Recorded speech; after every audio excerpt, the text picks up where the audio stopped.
Jethro, tell us exactly what happened with Miss Drysdale. Well, I come around the side of the house, and I see this here lady fighting with furry-looking varmint. Turned out it was Miss Drysdale. No, Uncle Jed, it was a fox.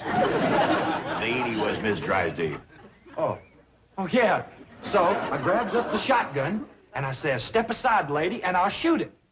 Well, instead of that, she whipped around and throwed that thing in the air. Well, I shot it on the fly, with both barrels. Blew my wife's fox fur to shreds. No wonder she fainted dead away. I caught her just in time. The chauffeur had to help me get her into the car. She was out like a light. She was stewed to the gills. You said it took 2 men to get her back in the car. You know, Jethro, could be that there fox was Miss Drysdale's pet. Why in tarnation would she want a sneaky old fox for a pet? 'Cause them kind of people are liable to do anything. What kind of people? Ask your pa. Well, I reckon I can't protect you from the ugly side of life forever. You see, Miss Drysdale is what city folks calls what was her husband called it, Granny? Hypochondriac. Yeah, that means she drinks a little. Well, let's be thankful for one thing, Mr. Drysdale. What's that? The tree outside the window. It completely obscures her view of the Clampett estate. Yes. And if that tree should ever lose its leaves and she gets one look at those hillbillies... It shall not happen. The Clampetts have agreed to accompany me to Palm Springs. Fine, fine. Now, you keep them there until I get Margaret back to Boston. Can do and will do. Maybe it's for the best that you know about that poor woman next door, Ellie. Now you can pitch in and help us get her cured. Yep. I'll need you to help find the makings from a sobering up mash. That's what I'll give her first. But Miss Jane said she was taking us to Palm Springs. Folks don't run off and leave the neighbors when he's in trouble. What are you going to need for your sobering up mash, Granny? Well, most of the stuff I got. But it takes pecan root, wretchweed, sourdough, skunk oil, chimney soot, spider webs, horsebeard, snake wart, pepper leaves, chicken gizzards, stump water, coal oil, slippery elm ooze, and turpentine, and a few more things that's secret. Oh, and the biggest toad you can find. Granny, you use a live toad? That's just for testing. I give it a swaller to see how far it jumps. Last time Granny used a sobering up mash, set a new record. Clean over the top of Elverny Bradshaw's clothesline. That's tall jumping for a toad. Oh, this wasn't no toad. This was Elverny's husband, Homer. It was him Granny was sobering up. Wellie, if you're going out in the brush hunting stuff for Granny, you'd best put on some old clothes. Okay, Pop. Well, let's get it going.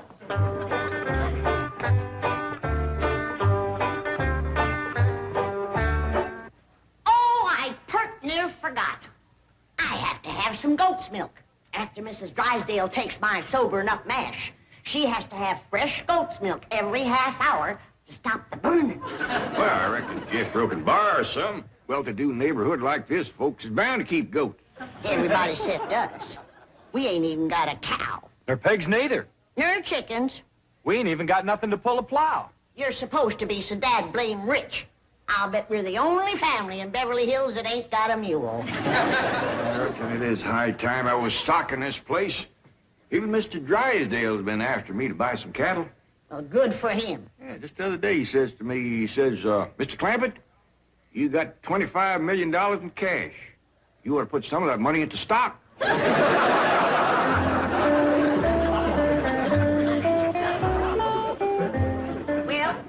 we better get busy now if we're gonna find... There goes that music again. Jethro, did you ever find out where that's coming from? No, sir, I didn't. Every time I went to looking for it, somebody always come to the door. This time I'm gonna find it for sure. Yeah, good hunting.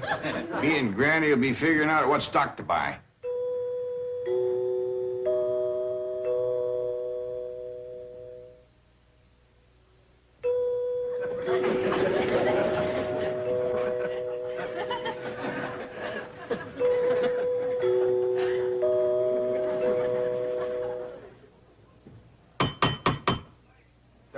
Doggone it, never failed.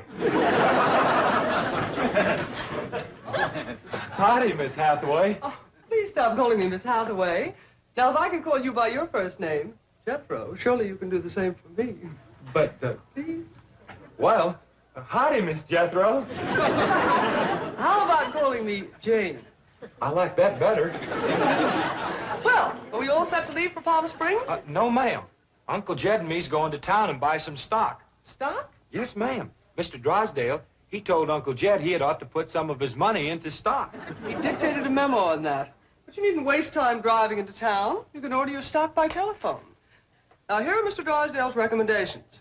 He doesn't want your Uncle Jed to get a bum steer. Oh, Uncle Jed, he wouldn't buy no bum steer. Players should be cautious in the bull market. You gotta be careful with cows, too. I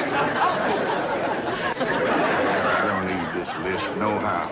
Me and Granny's already figured out what we want. That's right. A pair of goats, 3 pigs, 4 cows, a bull, a mule, and a dozen chickens. Reckon we get all that on the truck? Don't have to. Miss Hathaway says just call on the telephone and they bring them out. Oh, now, ain't that nice? Hello? Jed, I watched that banker feller. You have to stick your finger in them holes and spin her a while. All right.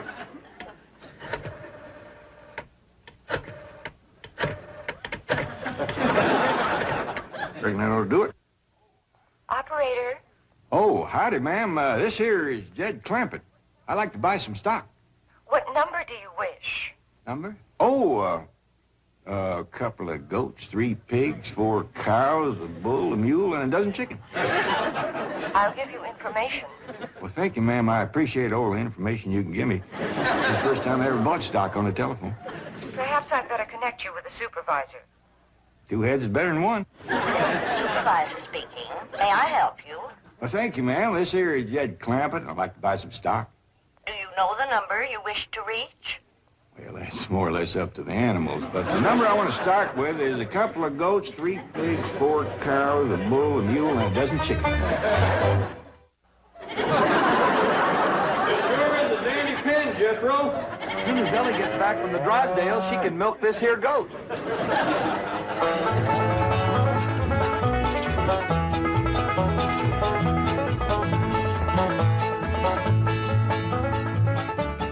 Mr. Drysdale sure has got a nice house, ain't he, Granny? Yep. Nice house, nice car, nice job. But the evil of drink has sure laid a heavy hand on his heart. Never forget, Ellie, drinking is a curse. But you take a drink now and then, Granny. Never more than a thimbleful.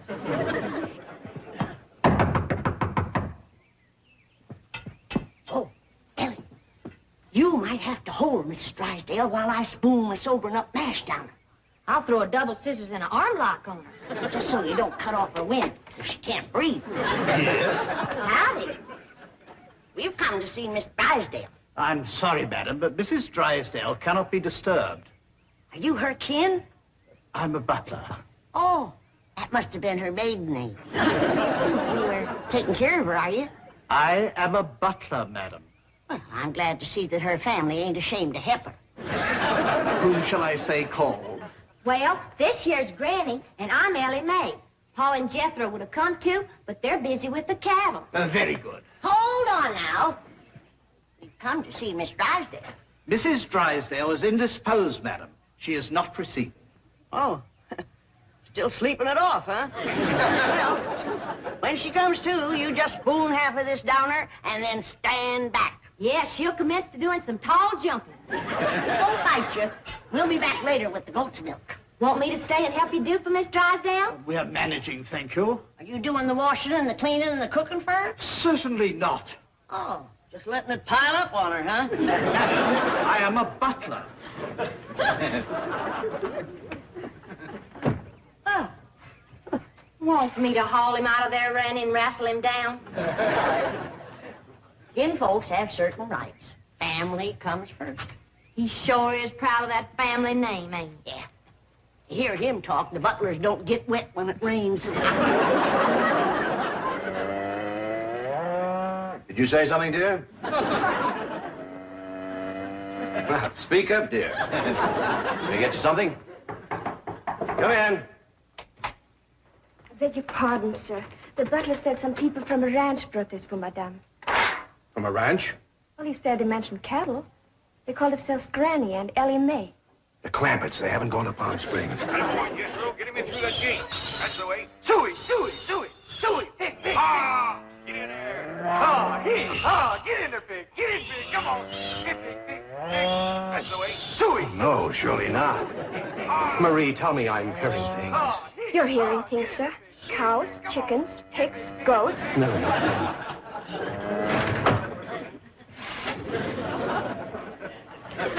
Anything I can do, sir? Pray, Marie. Pray.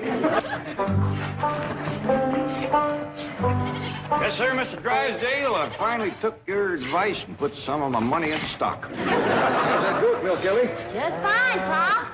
As sure as a dandy pen, Mr. Drysdale. Yeah, good stout fence around outside. Of course, that one across the middle ain't so much. Bulls already jumped it twice, and it ain't even mating season.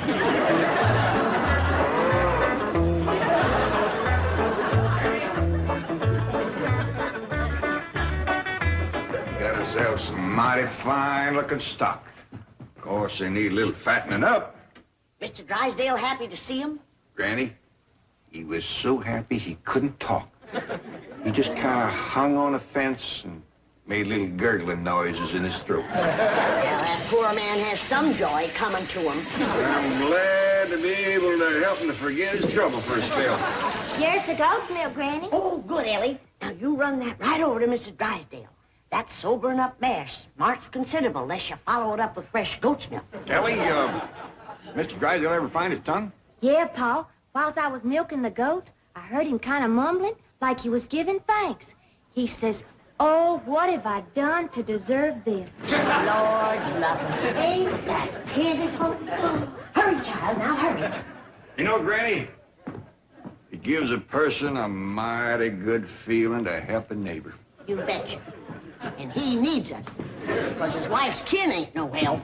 Who's that? That high and mighty Mr. Butler last year came to the door when Ellie and me took the mash over. Wouldn't let us see Miss Drysdale. Well, now, you can't hardly blame him for not wanting folks to see it. Uncle Jed, the bull jumped that little fence again, so I tied him back over on his side. Where's Mr. Drysdale? I asked him to come in for some coffee. It was the funniest thing what happened to him. You know how he was hanging on the fence of the stock pen, kind of gurgling and mumbling happy-like? Yeah. Well, all of a sudden, he points up towards his house and says, "My wife, that's her window." Then he goes tearing off into the bushes like a bear was after him. She took some mash and he seen her jumping. Looks like Ellie's gonna get there with the goat's milk just in time. Oh, Sonny, Sonny, your mumsy just had the most ghastly dream. I was going to see our new neighbors, the Clampetts, and suddenly this dreadful giant appeared with a huge gun and shot my beautiful fox first. Isn't that the most dreadful... Claude, what are you eating? Oh, did Ravenswood bring my darling boy some nice fishy scraps? Claude. Claude! Marie, come and get Claude. What's the matter, dear? Claude, he's having a seizure or something. Is something wrong? Yes, Marie, open the window. Yes, let's have some fresh air. No. You take Claude to the doctor. I'll get the window.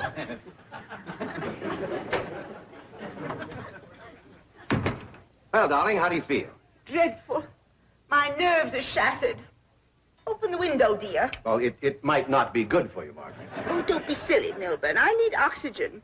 Besides, I adore the fragrance of that jasmine that grows on the fence of that tennis court next door. Now, open the window. All right, dear, but first I have a surprise. Surprise. Don't move. I'll be right back. Granny, that there butler fellow wouldn't let me through that door again. And he wouldn't take this milk, neither. Why not? He said he wouldn't touch nothing more from us without it was sterilized. What's sterilized? Oh, we had that in school once. That means soaked in alcohol. Alcohol. Appears to me like Mr. Drysdale's got 2 drinkers on his hands. Mrs. Drysdale must be in terrible shape. Fighting mean. Scratching and clawing people and everything. How do you know? I heard her yelling and screaming clean from upstairs. She says, Marie, Marie, come and get Claude. Sure enough, pretty soon, this poor girl come a-running down yelling. Take me to the doctor. I got Claude. Family or no family, that woman needs help, and by thunder, she's gonna get it.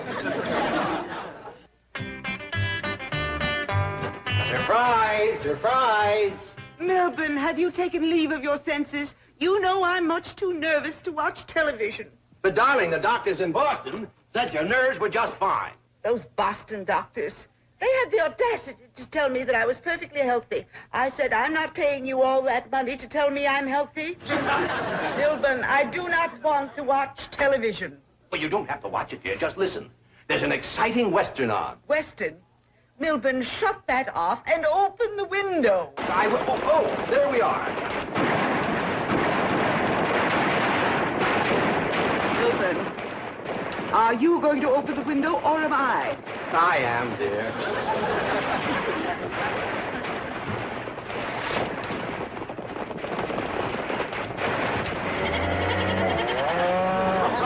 There, you see, the cattlemen and the sheepmen are fighting now. If you won't turn it off, I will. Oh, dear, I do admit that's a very old clock, but I'm sure we can get something better. That's the window he pointed to right there. I've got to get some fresh goat's milk up to that woman some way. I could shinny up the tree and climb right in that window. Oh, Jethro, it ain't fitting for a man to be in a woman's bedroom. How about me? No, Ellie. You're too young to handle somebody wrestling in the grip of old John Barleycorn. I gotta get up there and have a goat handy to milk ever so often. I think I got it figured out, Granny. I'll get a rope, throw it over that limb, hoist you up to the window. Jethro, you get that Mr. Butler away from the front door. And then, Ellie, you take the nanny goat, lead it upstairs to her room for Granny. All right, Paul. But that little goat ain't gonna do nothing unless it's got that little chicken sitting on his back. That's all right. Raw egg ain't going to do Mrs. Drysdale a bit of harm.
Margaret, what are you doing? Packing.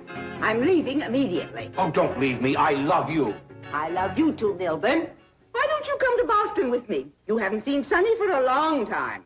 I don't understand. Why have you suddenly decided to go back to Boston? To see those doctors. Let them dare to tell me now I don't have a nervous condition. I'm even having hallucinations. It's wonderful. Hallucinations? I just saw a witch fly by that window, and there's a goat in the bathtub with a chicken riding on its back. Oh, you couldn't see them, dear. Only someone with my shattered nervous system. There goes the witch again. Oh, Milburn, I'm the happiest woman in the world. It's marvelous. Wait until those doctors hear this. Can't get in the attic and she won't open the window. Heist me up again. Here, Milburn. Let's have a vitamin toast to my coming triumph.